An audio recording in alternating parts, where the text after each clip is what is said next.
Greetings everybody. My name is Pilipo James, and I'm here today to announce my candidacy for Ambassador of the United States to Uganda. For too long, the U.S. Embassy in Kampala has been led by career politicians who betray the Ugandan people by maintaining a military relationship with dictator Yoweri Museveni.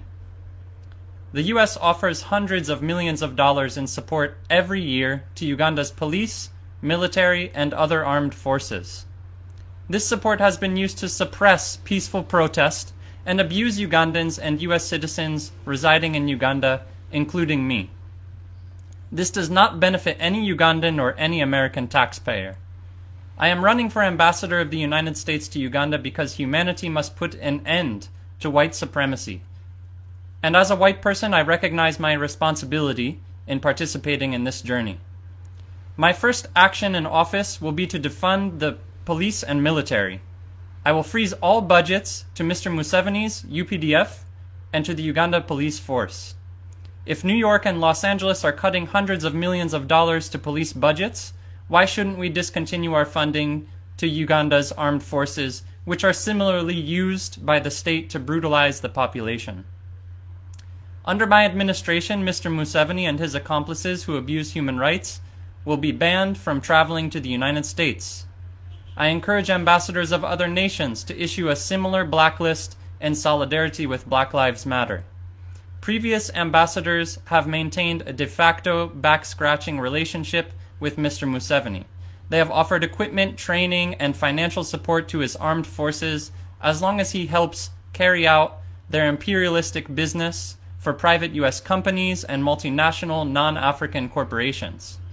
My administration will implement a zero-tolerance policy to branches of the Ugandan government that abuse human rights, and we will do everything in our power to stop abusive companies from operating in this region. Defunding Uganda's armed forces will situate us well to reallocate resources. At a later briefing, I will share my plan for how we will reappropriate discretionary funds that were once earmarked for military aid. Some have asked why I am announcing my candidacy for ambassador when it is traditionally the U.S. President who appoints ambassadors who are then later vetted by the Senate. I understand U.S. presidential nominee Joe Biden will be undertaking drastic foreign policy reforms, including an overhaul to the entire ambassadorial system as an anti-corruption measure. Historically, ambassadorships have been offered as favors to political insiders and Washington careerists.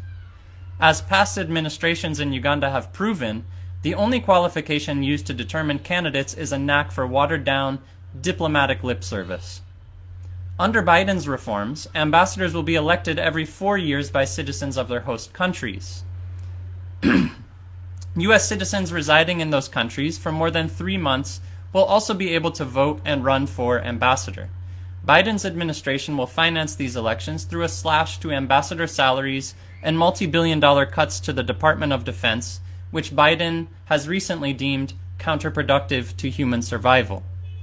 As we await these reforms, I urge other young progressives and anti-fascists who are U.S. citizens living abroad to run for ambassadorial posts in their host countries and join the effort to stop the imperialist wing of white supremacy. With the same spirit, I invite all Ugandans and their allies to join my campaign for ambassador. Together we can put a stop to white supremacist financing of Uganda's military and police and ensure that Uganda is safer, healthier, more free, and more delightful for all who live here.